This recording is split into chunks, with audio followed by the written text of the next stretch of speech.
أحييكم بتحية إسلامية تحية مباركة تحية عظيمة تحية أحلى الجنان. السلام عليك السلام عليك السلام عليكما السلام عليكن السلام عليكم ورحمة الله wabarakatuh. Yang kami takdimi pengasuh Pondok Pesantren Badri Duja Al-Hajj Kiai Haji Tauhid Badri. Yang kami takdimi Ketua Majelis Asah Pondok Pesantren Badri Duja Al-Hajj Kiai Haji Mustafa Kudri Badri. Yang kami takdimi Ketua Yayasan Pondok Pesantren Badri Duja Al-Hajj Gus Muhammad Al-Fatih. Dan yang kami hormati segenap Dewan Juri yang arif dan bijaksana.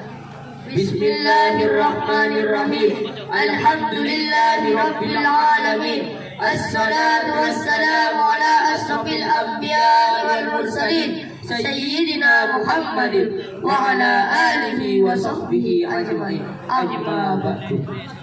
Yang pertama-tama, marilah kita panjatkan puja dan puji syukur atas kehadiran Allah Subhanahu wa taala.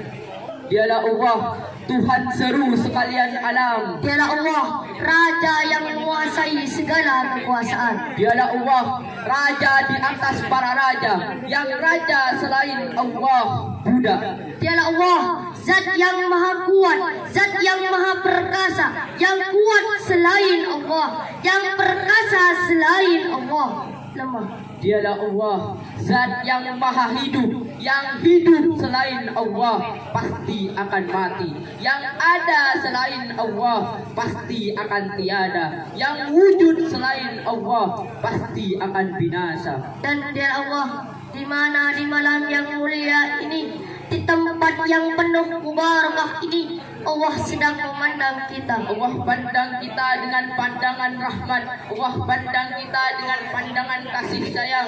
Allah pandang kita dengan pandangan maghfirah. Allah pandang kita dengan pandangan penuh pengampunan.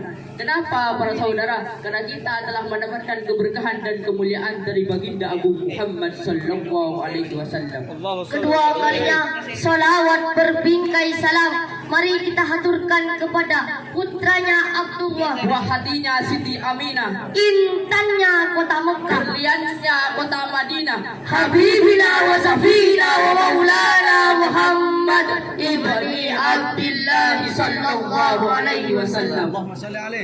Berdirinya kami di sini bukan karena tidak adanya kursi, bukan untuk mencalonkan bupati, apalagi untuk mencari istri. Berdirinya kami di sini hanya untuk menyampaikan pidato yang berjudul peran pesantren dalam Mengisi kemerdekaan. Wahai para pemuda dan pemudi Islam, berjuanglah kalian untuk agama, berjuanglah kalian untuk bangsa, berjuanglah kalian untuk negara. Subhanul yaum rijalul ghad. Pemuda hari ini adalah pemimpin hari esok.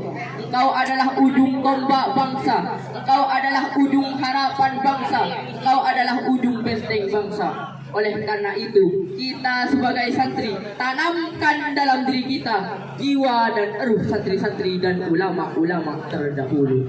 Indonesia adalah tanah air kita. Kalian tahu kemerdekaan yang kita dapatkan, kebebasan yang kita dapatkan tidak lepas dari peran ulama, peran kiai, peran habaib, dan tidak luput peran kami para santri. Adanya Indonesia, adanya kemerdekaan yang kita rasakan sampai detik ini merupakan perjuangan para ulama, perjuangan para kiai, perjuangan kami para santri di pelosok-pelosok Indonesia. Kalimat-kalimat, seruan-seruan, teriakan-teriakan yang mengguncangkan Indonesia sehingga para penjajah lari dari Indonesia. Bukan kalimat lain, bukan seruan lain, bukan teriakan lain, akan tetapi kalimat yang membakar semangat para ulama, kalimat yang membakar semangat para kiai, kalimat yang membakar semangat para habaib, dan kalimat yang membakar semangat kami para santri. yaitu teriakan Allahu Akbar, Allahu Akbar, Allahu Akbar. Islam dengan Indonesia tidak akan bisa dipisahkan. Kalau bukan karena Islam, tidak akan ada Indonesia, tidak akan ada Pancasila, tidak akan ada Bhinneka Tunggal Ika. Kemerdekaan yang kita dapatkan, kebebasan yang kita dapatkan tidak terlepas dari pentingnya peran para ulama, peran para santri, dan peran para kiai untuk memerdekakan negara Republik Indonesia. Andaikan ada yang ingin menghancurkan Indonesia, entah itu negara yang gagah atau negara yang megah, entah itu negara yang kuat atau negara yang hebat, yang ditakuti oleh dunia, kami para santri yang pakai sarung, yang pakai peci, yang pakai surban, berdiri di barisan paling depan, berjuang sampai titik darah penghabisan. Tanah Indonesia telah dicuci dengan darah para ulama, darah para habaib, darah para kiai, darah para santri. Waktu itu belum ada tentara, belum ada polisi, belum ada negara, belum ada Pancasila, belum ada merah putih. Yang ada pondok-pondok pesantren, masjid-masjid, musola-musola, pondok-pondok pesantren para habaib dan para kiai berjuang melawan penjajah.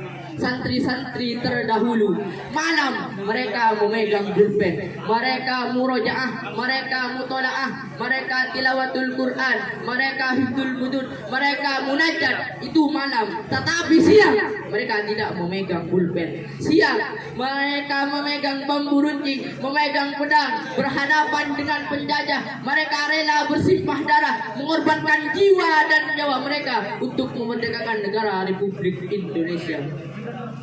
Ulama membentuk kantong-kantong perjuangan berupa pesantren. Pesantren selain tempat menimba ilmu, merupakan kantong perjuangan melawan penjajah. Yang berjuang memerdekakan Indonesia selain tentara, ulama dengan jamaahnya, kiai dengan santrinya, pejuang-pejuang nasionalis beragama Islam tidak percaya sensus gubernur pahlawan. Islam telah memberikan sugesti, semangat kepada orang-orang tua kita terdahulu untuk bangkit berjuang melawan penjajah. Islam telah mengajarkan bahwa cinta tanah air adalah sebagian dari iman.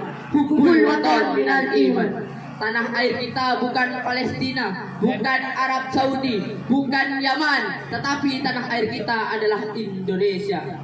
Bertemulah cinta tanah air dengan semangat jihad, maka bangkitlah ulama dengan jemaahnya, kiai dengan santrinya, bahu-membahu berjuang melawan penjajah Belanda.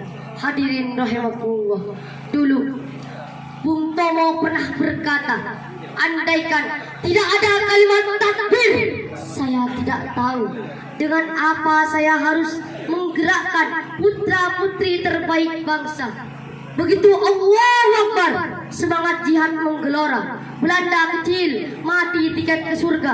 Kemerdekaan yang kita nikmati ini ditegakkan di atas keringat, air mata, darah dan nyawa orang-orang tua terdahulu yang tidak sempat merasakan kemerdekaan.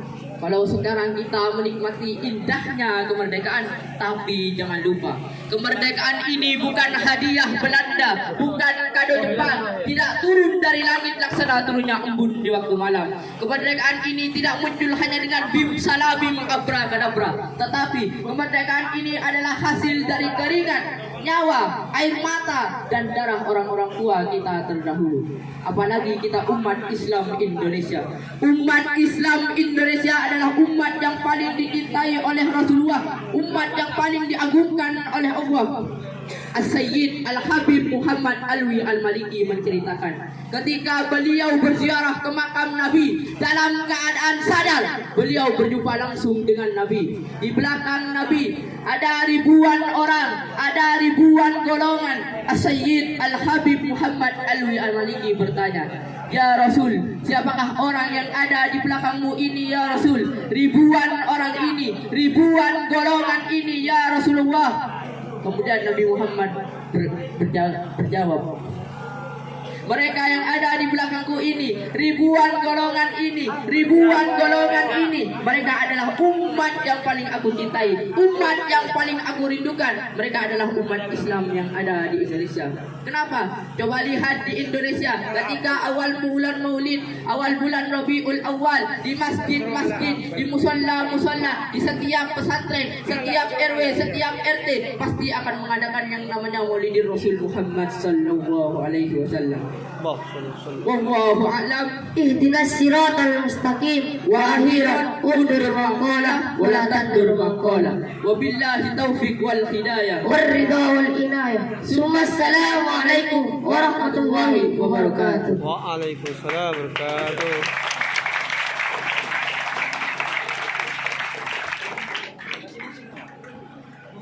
Video nak guna IG nyampong loh.